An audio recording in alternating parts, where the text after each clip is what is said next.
တွေ့ရှိရခြင်းမရှိပဲ၎င်းတို့အသုံးပြုတဲ့ကွန်ပျူတာနဲ့ဆက်ဆက်ပစ္စည်းများမိုဘိုင်းဖုန်းများကိုလည်းတပါးတည်းဖြုတ်သိမ်းယူဆောင်သွားကြောင်းသိရပါတယ်။ဒါအပြင်ထိုင်းနိုင်ငံအပါအဝင်အိန္ဒိယနိုင်ငံချို့ကိုတစစ်ကုတ်ကိုနယ်မြေတွင်းမှာလည်းရှင်းလင်းဖော်ထုတ်မှုတွေကိုနိုဝင်ဘာလ18ရက်နေ့မှစတင်ဆောင်ရွက်ခဲ့ပြီးတစားအောင်33လုံးတွင်ဝင်ရောက်ရှာဖွေစစ်ဆေးလောင်ကစားမှုလုပ်ငန်းများလုပ်ကိုင်နေသူများကိုဒီကနေ့6ရက်မြောက်နေ့မှာလည်းရွှေကုတ်ကိုနယ်မြေအွန်လိုင်းလောင်ကစားမှုများကျူးလွန်ရမှာအသုံးပြုလျက်ရှိတဲ့အစားအောင်635လုံးရှိတဲ့အနက်ဒီကနေ့မှာ17လုံးကိုဆက်လက်ဖြိုချဖျက်ဆီးခဲ့ပြီးဖြစ်ကြောင်းနဲ့ကြန့်ရှိနေသေးတဲ့တရားမဝင်အဆောက်အအုံများကိုဆက်လက်ဖြိုချဖျက်ဆီးလျက်ရှိကြောင်းသိရပါတယ်။နိုင်ငံဖြတ်တန်းပြီးရွှေကုတ်ကိုနယ်မြေအတွင်းမှာအွန်လိုင်းလိမ်လည်မှုနဲ့လောင်ကရှိကြတဲ့တရုတ်နိုင်ငံသား65ဦး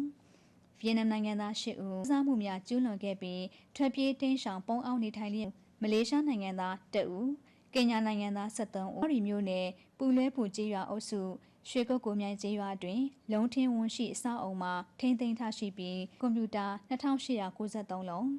မိုဘိုင်းဖုန်း2025ခုနှစ်ဇန်နဝါရီလ30ရက်နေ့မှ